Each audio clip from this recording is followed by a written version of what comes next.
Here I am sitting in Assisi. It's a pretty nice place to be here in Italy.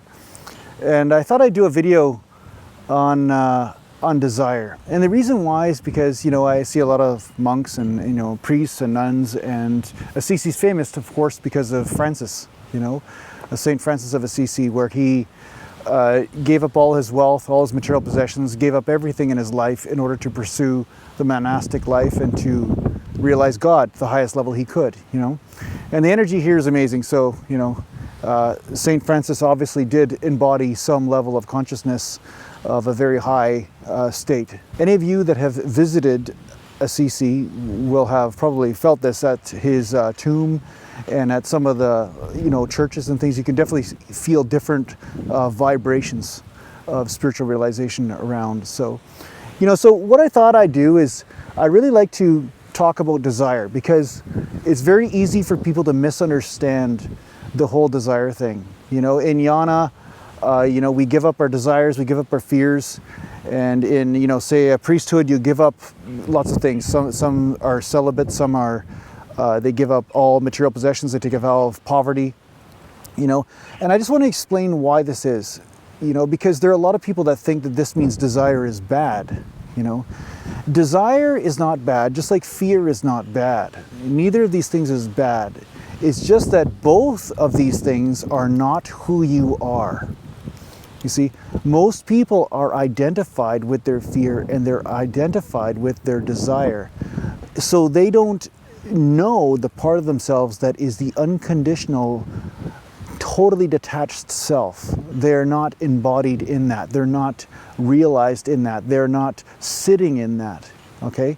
So that's why you'll see some very highly realized spiritual masters.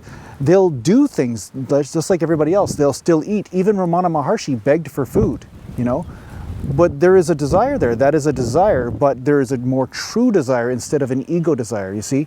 His desire had to do with his own life force, actually living, surviving. So as you process your desires, as you realize who you are, and that is the person or the thing, the state that is beyond desire, beyond fear, it doesn't mean that you won't play this game of fear and desire as well. But at first, some people have to give up all of these things so that they can give up these things on the inside too. Sometimes it's easy to delude yourself. You could say, okay, I've given that up, I've given this up, and then you're still doing it, but you really haven't given it up, you see? It doesn't mean that you can't give up your desires and fears purely on the inside, because that's where it counts. It doesn't really mean anything on the outside. It has always to do with the inside. Are you anchored in that unconditional self? Are you anchored in the place of not caring about this thing of matter, not emotionally invested, See, a lot of people think emotional investment, which is really attachment, they think that that is love. But the truth is, if you're emotionally attached, you are not really loving everything around you. You're attached to it. You want to change it. You want to control it. You are in a game with it, but you're not unconditionally accepting it. Okay? So, yes, desires can keep you anchored in the ego, but it doesn't mean they're bad. It just means if you think that they are reasonable to identify with, or they are telling you the truth, if you think your desires and fears are telling you the truth, you can get stuck in that game of constantly conquering one fear after the next, one desire after the next, and you never get free, okay? So that's why they say, a lot of times the monks and the priests and things had to take this vow of celibacy or giving up anything to do with worldly desire and fear, because that was the way that they could find that place inside themselves and also give it up in there as well. Okay? I'm not sure how many did, because like I said, it's easier said than done sometimes. When you do give up the identification of desire and fear on the inside, then freedom is the result. Right? Because aren't all your obligations coming from a place of having to deal with this fear or having to chase this desire? What if you never had to do that?